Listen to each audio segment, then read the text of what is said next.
მოგესალმებით, დღეს ორშაბათია, რაც იმას ნიშნავს, რომ თქვენ უყურებთ FaceTime-ს. მე ირაკლი ყურაშვილი ვარ. დღეს საპარლამენტო უმრავლესობის წევრის ზაქარია ქუცნაშვილის FaceTime-ს წარმოგიდგენთ.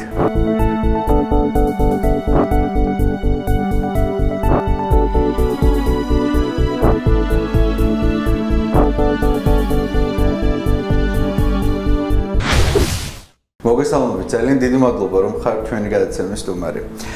პირველი კითხვა არის ასეთი: პოლიტიკოსებს თუ გაქვთ ხშირად ფუფუნება იმისა, რომ ისაუბროთ ძალიან გულწრფელად ყველაფერზე, რასაც ფიქრობთ? მოგესალმებით, ირაკლი, მივესალმებით თქვენს მაყურებელს, გისურვებთ წარმატება, საინტერესო პროექტია, როცა ცდილობთ, რომ ადამიანები სხვანაირად გაიცნოთ. საერთოდ პოლიტიკური საქმიანობა ირაკლი შეზღუდული არის და პოლიტიკოსი ვალდებულია თავის თავს დაუწესოს ცენზურა. პოლიტიკოსი, რომელიც თავის თავს აძლევს უფლებას იყოს ძალიან თავისუფალი, ის არ უფრთხილდება სხვას. ეს არის ჩემი კრედო პოლიტიკაში, იმიტომ რომ როცა ამ საქმეში მიდიხარ, შენ უკვე მთელი რიგი თავისუფლებები გეზღუდება. ამიტომაც ხშირ შემთხვევაში გინდა არ გინდა თუ ამ კანონს ემორჩილები, მათ შორის პირადი ცხოვრების ბევრ სიამოვნებაზე უნდა თქვა უარი. უმაღლესი საკანონმდებლო ორგანოს წევრი, რას ნიშნავს თქვენთვის ეს სამსახური? ჩვენთვის ეს პირველი ჯერი არ არის. მე 27 წლის ვიყავი, როცა ამირჩიეს თბილისის დეპუტატად. მაშინ პირველი არჩევნები ჩატარდა, დედაქალაქმა აირჩია თავისი დეპუტატები და იქიდან მოყოლებული სხვა დროს მიწევდა ხოლმე წარმომადგენლობით ორგანოში საქმიანობა. რა თქმა უნდა, უმაღლეს წარმომადგენლობითი ორგანოში ან პარლამენტის საქმიანობა ძალიან საპატიოა, იმიტომ რომ სრულიად საქართველოს ხალხის წარმომადგენელი. და მე ჩემ თავს ვეძახი ხოლმე ხალხის დროებით წარმომადგენელს, რაც ნიშნავს იმას, რომ იმ დროის შუალედში 4 წლის განმავლობაში ხალხმა მოგცა ეს მანდატი და შენ ვალდებული ხარ ეს მანდატი ატარო ღირსეულად. რა არის ყველაზე რთული თქვენს პროფესიაში? ემსახურო იდეალებს.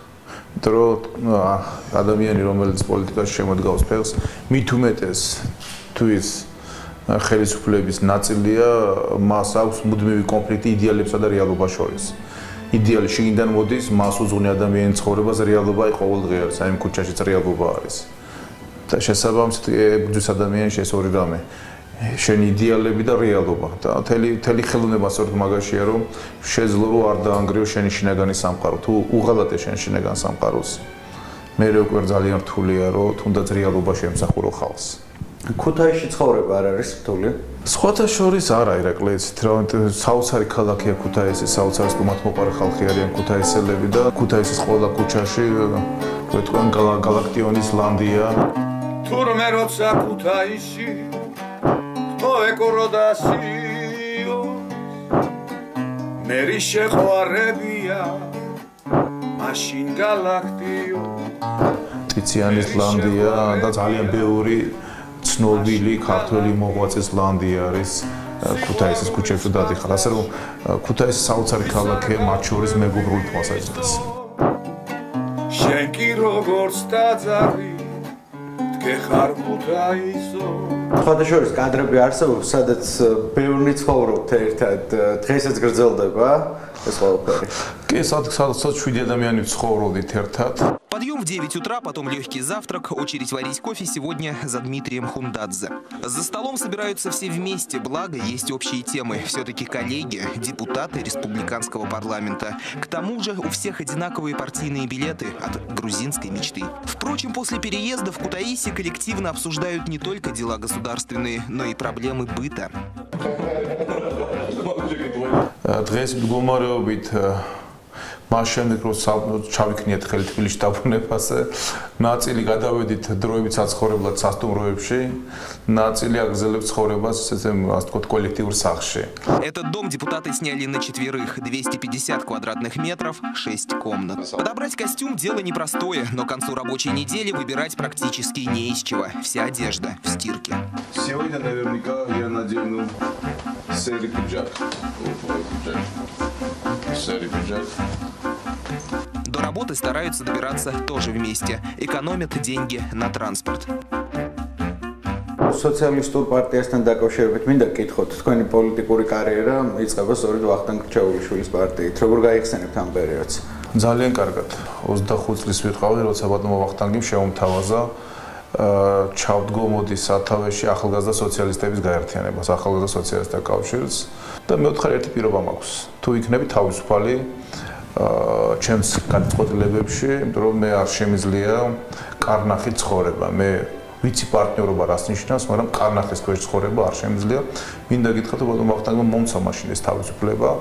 მე დავიცავი ეს თავისუფლება და ბევრი უტევდა მაშინ ამ თავისუფლებას დედა პარტიიდან მათ შორის. დავიცავი ეს თავისუფლება და შედგა ორგანიზაცია, რომელიც დღეს ფუნქციონირებს. ჩემს შემდეგ მას სამი თავმჯდომარე შეიცვალა, დღესაც ფუნქციონირებს, როცა დედა პარტია უკვე რამოდენიმე წელია გარდაიცვალა.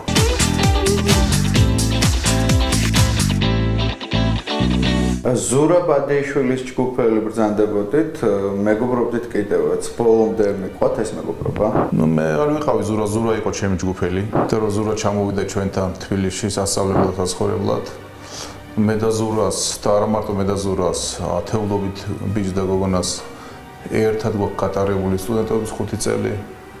მე და ზურა ერთად მუშაობდით პარლამენტის აპარატში, როცა მე სოციალისტურ პარტიას მომიწია მუშაობა, ხოლო მაგას მაშინ იყო შევარდნაძის პარტია. მაშინ მოუწია მუშაობა, იმიტომ სააკაშვილი იყო მაშინ შევარდნაძის პარტიაში უმრავლესობის ლიდერი და შესაბამისად შევარდნაძის პარტიაში მუშაობდა ის. სხვათა შორის ერთად დავამთავრეთ გამოძიების ფედერალური ბიუროს ევროპის აკადემია და ერთ ნომერში ცხოვრობდით ბუდაპეშტში სხვათა შორის, როცა იქ წავედით და ბევრი წელი ერთად გავატარეთ, მაგრამ მე ძალაუფლებას, აი მას მე რაც თავში გითხარით, რომ იდეალებს ემსახურები თუ რეალობას, ზურამ ვერ გაუძლო. თავდაპირველად განიცდიდა ამას ზურა, ჩემთვისაც აქნა თქვა პირადად, თქვა დასწრებში, რომ მე წასვლა მინდა საქართველოს და მე ჩემი მოწოდება სხვა რაღაცა არის.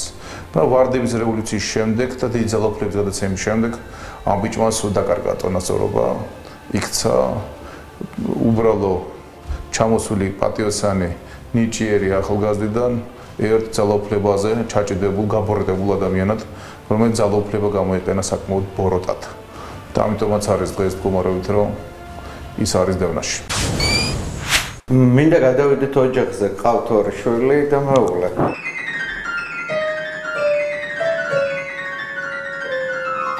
ეს კონცერტი იყო ჩემთვის პირველი ასე კონცერტი და დიდი მასშტაბით გამოსვლა. კონსერვატორიის მცირე დარბაზში იყო. მამა ჩემი იჯდა დარბაზში და რომ შევხედე, ისეთი ცოლები შემომხედა, რომ ეხლა ვფიქრე, რომ ეხლა რომ მე ცუდა დავუკრათ, ძა სირცხვილი იქნება თქო.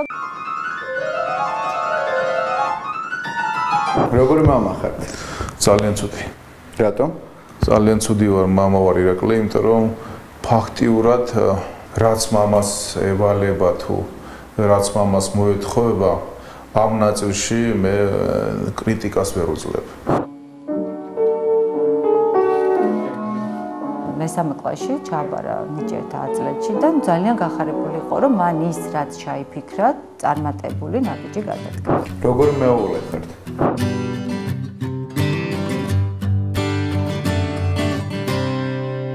ნუ მეუღლეობის კუთხითაც არ ვარ მთლად იდეალური, იმიტომ რომ იგივე პრობლემები მაქვს ურთიერთობის დროის, გასეირნების და შემდეგ მეუღლესთან მიმართებაში, თუმცა აქ უფრო ნაკლები პრობლემები მაქვს, იმიტომ რომ კარგი მეუღლე მყავს, ძალიან კარგი მეუღლე მყავს და ამ კუთხით ძალიან გამიმართლა. მე მინდა მოყვეთ ისტორიას, სად და როდის გაიცანით თქვენი მეუღლე? ეს საკმაოდ დიდი ხნის ისტორია. აფხაზეთში გავიცანი ჩემი მეუღლე. ჩვენ ახალგაზრდები მივიდიოდით უნივერსიტეტიდან დასასვენებლად ბიჭვინთაში და ჩემი მეუღლე თავის მეგობრებთან ერთად ასევე მიდიოდა ბიჭვინთაში დასასვენებლად. საუბედუროდ იმ წელს დაიწყო, იმ ზაფხულს დაიწყო ომი აფხაზეთში. და როცა ბიჭვინთა აღმოჩნდა ალყა შემორტყმული, გაგრას ჩვენები აკონტროლებდნენ, სოხუმს ქართველები აკონტროლებდნენ და ბიჭვინთა იყო ასე ვთქვათ, ზონა რომელსაც აკონტროლებდნენ აფხაზები. ნუ ერთი რაც მახსოვს, ჩემი სამეგობრო და თია სამეგობრო ვიყავით ბოლოები, ვინ დავტოვეთ ბიჭვინთა, იმიტომ რომ შიშრები ზოგი ჩრდილოეთ გაიქცა, ზოგი სამხრეთ გაიქცა, ჩვენ ავტოვებდით ბიჭვინთას. ბოლოები ვიყავით, ვინც გამოვედით ბიჭვინთიდან, ისიც არასახმელთო გზით ზღვით გაგვიყვანეს მაშინ. სიგუა იყო მთავრობის მეთაური საქართველოში და მან გამოგზავნა სპეციალურად კომეტა, აი ეს ჩარჩენილი ქართველების ბიჭვინთიდან გამოსაყვანად და ესე დავტოვეთ ჩვენ ბოლო ქართველებმა ეს ბიჭვინთის 64. კომიტაზე მომხდარი ინციდენტი მინდა გაიხსენოთ. ჩემთვის ეს ძალიან მნიშვნელოვანია, როგორც ბევრი მაყურებლისთვის, მეც აფხაზეთიდან ვარ და კი ამ ძიმე ისტორია, მაგრამ მინდა რომ მაინც გაიხსენოთ.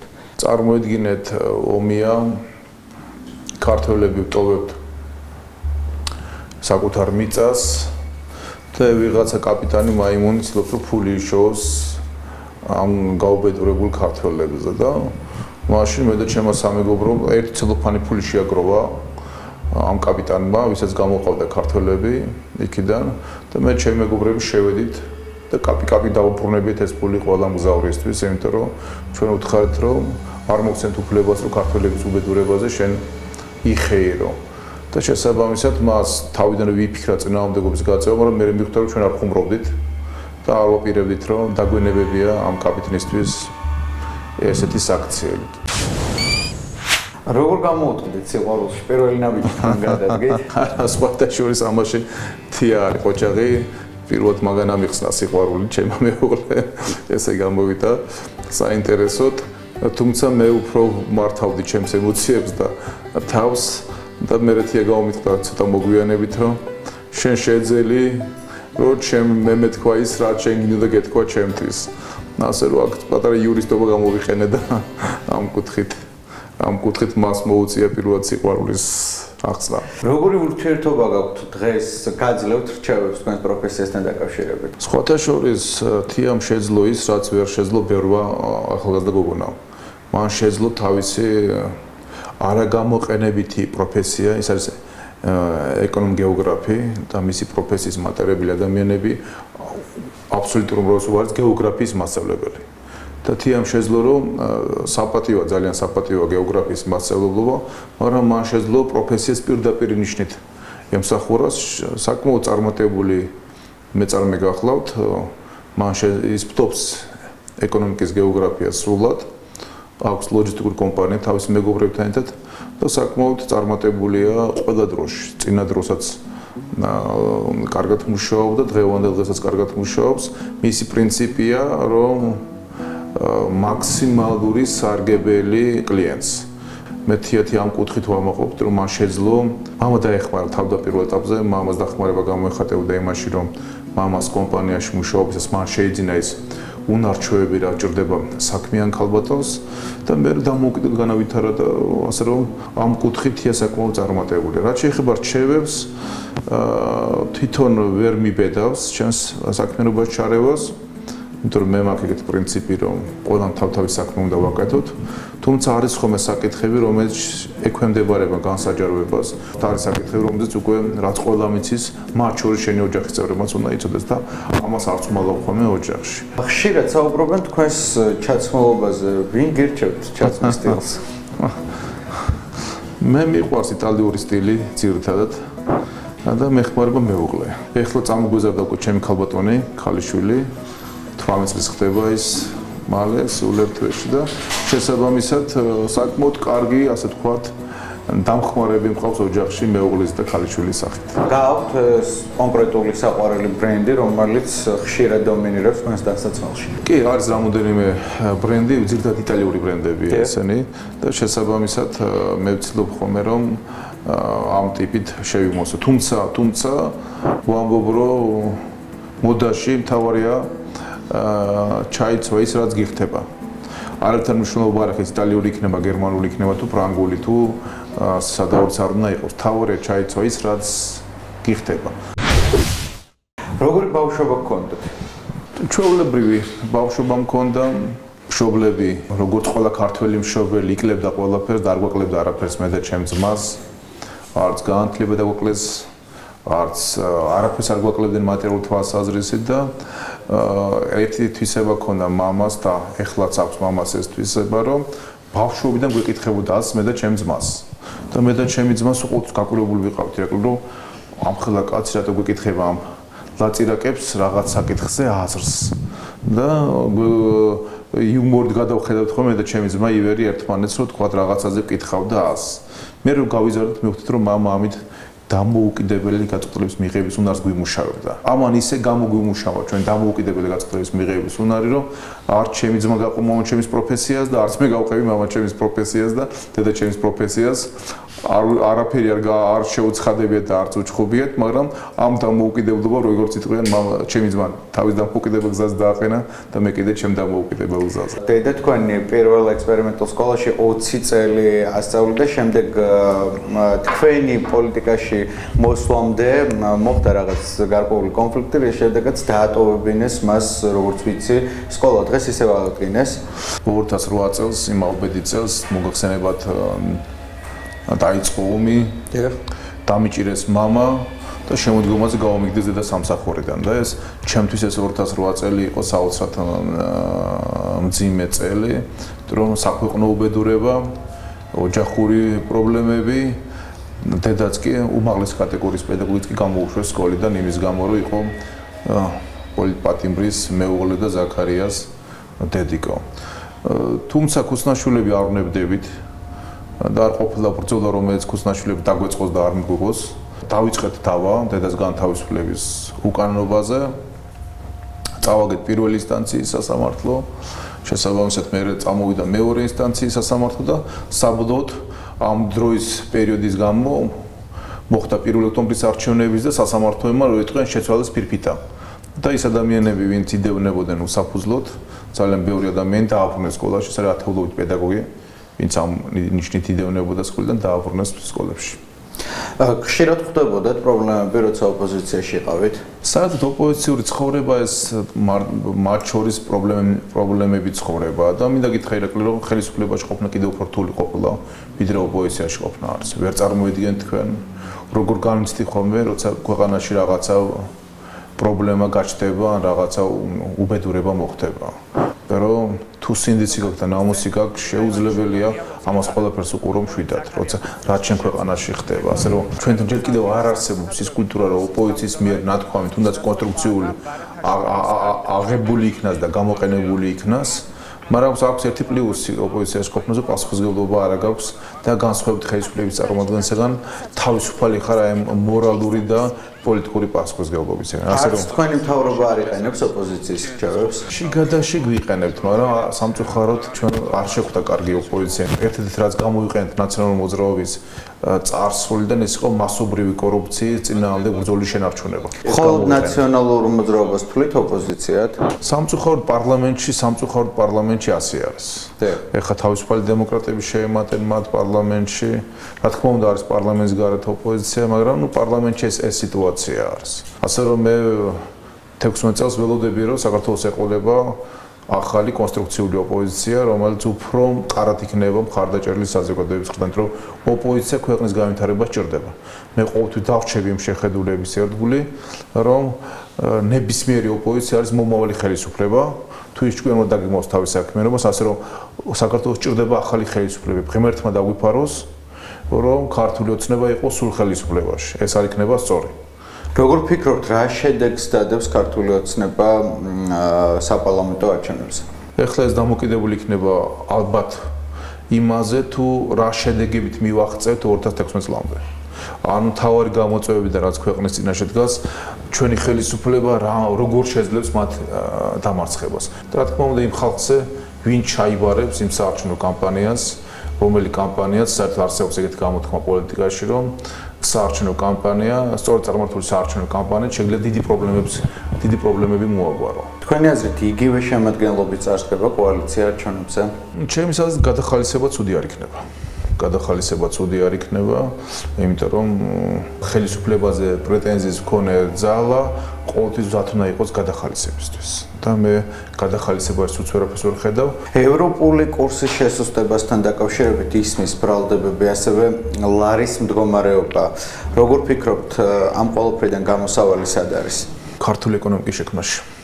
თუ ჩვენ შევქმნით ქართულ ეკონომიკას, რომელიც იქნება შედარებით გრადი საგარეო და რეგიონალურ გამოწვევებზე, მაშინ რა თქმა უნდა ჩვენ ლარის დევალვაცია ან ინფლაცია ისე არ შეგვაწუხებს. დღეს ქართული ეკონომიკა საკმაოდ მოწყვლადი არის, ძალიან სუსტია ქართული ეკონომიკა. პლუს ირაკლი, ჩვენ გვაქვს სიტუაცია, როცა ერთ დასაქმებულზე მოდის 3 უმუშევარი. და წარმოიდგინეთ, ერთი ადამიანი მუშაობს და 3 ადამიანს ინახავს ეს.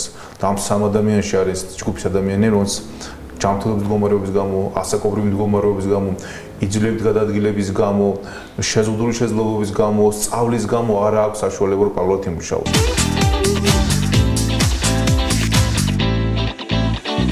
თქვენსა და დავით საგანელიძის აზრთა სხვადასხვაობასთან დაკავშირებით მინდა გკითხოთ, თუმცა მანამდე ციტატას მოვიყვან. მომავალ საპარლამენტო არჩევნებზე მმართველი კოალიცია სხვა კონფიგურაციით წარდგება. აღარ იქნება მათ შორის ქუცნაშვილიც და დათო საგანელიძეც. გქონდათ კითხვები საგანელიძესთან? მე ამ პიროვნებასთან დაკავშირებით გამოვაცხადი მორატორიუმი და ვინარჩუნებ მორატორიუმს ამ პიროვნების გამონათქმულთა მიმართებაში. უზენაეს სასამართლოს თავმჯდომარეობაზე საკუთარი კანდიდატურა დააყენეთ. რატომ გადაწყვეტეთ ეს? 11 ორგანიზაციამ დააყენა ეს საკითხი, მე 300-მდე შევუერთდა აი ამ კამპანიას, მაშინ მინი კამპანია გაჩაღდა ამ თემის გარშემო, მოგეხსენებათ პრეზიდენტმა ასე ვთქვათ შეჯიბრის დონეში გადაიყვანა ეს საკითხი და მე ძალიან მადლობელი ვარ საზოგადოების, ვინც დაასახლა და მხარდამჭირა როგორც კანდიდატს. რას ფიქრობთ უკვე ამჟამინდელ თავმჯდომარეზე? ჯერ ნადრევია შეფასება, როგორც ადამიანი წარმატებას უსურვებ, არ შეიძლება, მე არ მიყვარს დაბოღმილი დამოკიდებულება, ან კიდევ უარეს ჩასაფრებული მდგომარეობა, ეს არ არის ვაჟკაცების აქციელი, მით უმეტეს ღირსეული პოლიტიკოსების აქციელი. თუ დავწუნდი დავინახე, რომ ის სწორნაბიჯები გადაგავდა პრობლემები ექნება სწორნაბიჯების პროცესში, მე პირიქით დახმარებასაც აღმოუჩნდა. გადაცემა დასასრულისკენ უნდა წავიყვანო და მინდა მსუბუქ თემებზე გადავიდეთ. რა არის თქვენი ჰობი? ჩემი ჰობია ცურვა და ფეხით სიარული მთაში. რა საკვებს ანიჭებთ უპირატესობას? როგორ გითხრათ? მიყვარს ძალიან გემრიელი ქართული კერძები, როგორც ბევრი ქართველი მამაკაცი მიდრეკილი ვარ ხორცეულობისკენ. მარხვის დროს, რა თქმა უნდა, ვცდილობ რომ არ დავარგო წესი და ის უწმინდესობის დამსახურებით უკვე ბევრი წელია წესი არ დამეყოლე.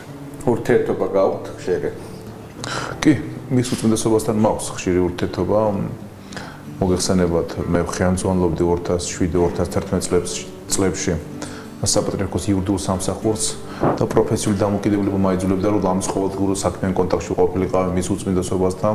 კედელზე ერთ-ერთი ყველაზე საპატიო ის ბრძანება, რომელიც ბრძანებაც მისმა უწმინდესობამ გააფორმა 2007 წლის 1 ნოემბერს, როცა დამნიშნა საპატრიარქოს იურიდიული სამსახურის ხელმძღვანელად. მე ჩემს ოჯახს უთხარი კიდევაც დაიმახსოვრეთ, ეს ყველაზე დიდი დანიშვნაა, რაც ცხოვრებაში იურისტმა შეიძლება ისურვოს მეთქი. ოცნება, რომელიც უნდა აისრულოთ. ეს რთული ოცნება, ირაკლი, ძალიან რთული ოცნება, რაც მე მაქვს. გაგვიმხელთ? 30 წლის ასაკის რო გავხდი, მაშინ დავუსვი ჩემ თავს ეს შეკითხვა, რისთვის ცხოვრობ? რა არის ჩემი ცხოვრების მიზანი? რას უძღვნი ჩემ ცხოვრებას, ერთი ადამიანის ცხოვრებას, ხო? და მაშინ ბევრი ფიქრის შემდეგ მივხვდი, რომ ჩემი ცხოვრების მოწოდება ბრძოლა უსამართლობის და ბრძოლა გაჭირვების წინააღმდეგ. ჩვენ ძალიან ბევრს ფიქრობთ და რა თქმა უნდა ვეცნობით ჩვენი სტუმრის ისტორიას, იმიტომ რომ შემდეგ გადაცემის ფორმატიდან გამომდინარე უნდა გავუკეთოთ საჩუქარი. ვახ შემოვიტანოთ საჩუქარს და მინდა შემდეგ რამდენიმე კითხვა დაგისვათ. მაინტერესებს რა შეიძლება იყოს ამ პოჩში? ამ წიგნი იქნება? კიდე რა შეიძლება მაჩუქო თქვენ მე? დანარჩენი გამიჭერდება ვარაუდი. ან რა ჩაკუჩი? არა. ნამდვილად არა. ჩაკუჩი რატო უნდა გაჩუქოთ? საერთოდ ჩაკუჩი ასოცირდება სიმართლის ჭედვასთან. მოსამართლეები იმიტომ ურტყავენ ჩაკუჩოს, სიმართლეს ჭედავენ იმ ჩაკუჩის დარტყმით და შეიძლება ან წიგნი იყოს, ან ჩაკუჩი. მე რო ვეკითხები ხოლმე ხევის ბერებს და კიდევ უფრო ბერებს, თქვა საიდან მოდის დამბალი ხაჭის ისტორია, არ ვიცი ხოდა თუ რა დღეს ამაზე თქვენს საუბარი. მე 3 ლეგენდა შევაგროვებ. კარგით, მაშინ გახსენით და ვნახოთ ერთად თუ რა შეიძლება იყოს და რამდენად სწორად მივაგენით იმას, რაც გიყვართ. ეს. ამოვიღოთ? კი, საინტერესოა რა არის. ეს არის ქართული კულტურული მემკვიდრეობა, დამბალი ხაჭო, აღიარებული იქნა კულტურული მემკვიდრეობის ძეგლად და წარმოადგენს ერთ-ერთ ყველაზე ცნობილ დელიკატესს საქართველოს მთიანეთში. ეს არის ალბათ ჩემი ვარცხნიდან გამომდინარე ყველაზე მორგებული ქუდი. თუმცა ჩემი თმებიდან გამომდინარე ამის საჭიროება ნაკლებად არის. მე მაქვს თეთრი ნაბადი, რომელიც მაჩუქეს ჩემმა თელებმა, მეკნებო თეთრი ქუდიც. როგორ შეგვიფასებთ არჩევანს? პრინციპში ჩემი წარმომავლობიდან გამომდინარე და იქიდან გამომდინარე, რომ მთის ლობისტი ვარ. მთელი საქართველოს მასშტაბით საჩუქრები სწორად შეარჩიეთ. დრო დამბალი ხაჭო, მიმეორებ ეს ჩვენთვის მთაში და საერთოდ ამის ისტორია იცით დამბალი ხაჭოს ისტორია. არა, თქვენ გვინდა რომ მოგვიყვეთ. ით სამ სხვადასხვა ლეგენდა არსებობს და იცით ხსმენია? არა, მე არ ვსმენია. კარგით, მაშინ მოგიყვებით, ჩავდება ამას. თუ კახელი დედა ჯარში გაგზავნილ შვილს ატანდა ჩურჩხელას, ფშაველი და ხევსური დედა ატანდა დამბალი ხაჭოს. რატომ? დამბალი ხაჭოს კვერი არის ძალიან პატარა, არ ექვემდებარება გაფუჭებას ტემპერატურული განსხვავების მიუხედავად და შესაბამისად ის ადვილად ტრანსპორტირებოდი. რამოდენიმე ჩაიდე ბუდაში და შეგიძლია მიირთვა ფშალის სახითაც, მოდუღებული სახითაც, მიაყოლო პირს, მიაყოლო წყალს. ასე რომ ეს დამბალი ხაჭოს ქონდა ძალიან სერიოზული ფუნქცია ფშაველი და ხევსური მეომრების გამოკვების საქმეში. ეს ერთი ლეგენდა. მეორე დამბალი ხაჭო ეს არის სუფთა პენიცილინი.